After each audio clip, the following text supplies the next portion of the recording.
Hi అండి, నమస్తే. ఈరోజు వీడియోలో చాలా ఈజీగా చేసుకునే ప్రసాదం రెసిపీని మీతో షేర్ చేసుకోవాలనుకుంటున్నా. జనరల్లీ మనం రవ్వ కేసరి అంటే పంచదారతో చేసుకుంటాం కదా. ఈరోజు వీడియోలో హెల్దీగా ఉండడం కోసం రవ్వ కేసరిని నేను బెల్లంతో తయారు చేసి చూపిస్తాను. అప్పటికప్పుడు మనం స్వీట్ చేయాలనుకుంటే ఇది బెస్ట్ రెసిపీ. చాలా చాలా టేస్టీగా ఉంటుంది. నోట్లో వేసుకుంటేనే అలా కరిగిపోతుంది అన్నమాట. నేను చెప్పే కొలతలతో ఎగ్జాక్ట్గా ఫాలో అవుతే మీరు పర్ఫెక్ట్గా బెల్లంతో చేసే రవ్వ కేసరిని మీ ఇంట్లోనే తయారు చేసుకోవచ్చు. బెల్లం కేసరి తయారు చేసుకోవడానికి ఫస్ట్గా స్టవ్ పైన బౌల్ పెట్టుకొని టేబుల్ స్పూన్ నెయ్యి వేసుకొని, నెయ్యి కరిగినాక డ్రై ఫ్రూట్స్ వేసుకొని బ్రౌన్ కలర్ వచ్చే వరకు డ్రై ఫ్రూట్స్ని దోరగా వేయించాలి. వీటిని తీసుకొని పక్కకు పెట్టుకోవాలి. అదే నెయ్యిలో ఒక గ్లాస్ రవ్వ తీసుకొని దోరగా వేయించాలి. ఒక కమ్మటి వాసన వచ్చే వరకు దోరగా వేయించాలి రవ్వని. ఈ వేయించిన రవ్వని ఇలా ఉండాలన్నమాట. ఇప్పుడు పక్కకు తీసుకుందాం.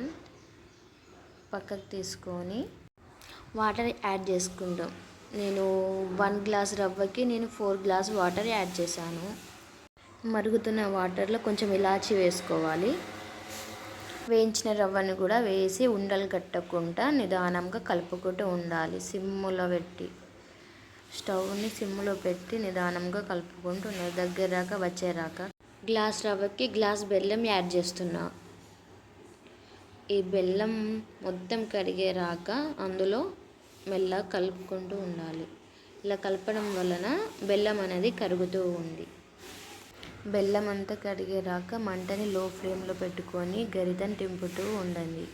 బెల్లం అంతా కరిగాక ఇలా బెల్లం మొత్తం కరిగాక ఇందులో డ్రై ఫ్రూట్స్ యాడ్ చేద్దాం.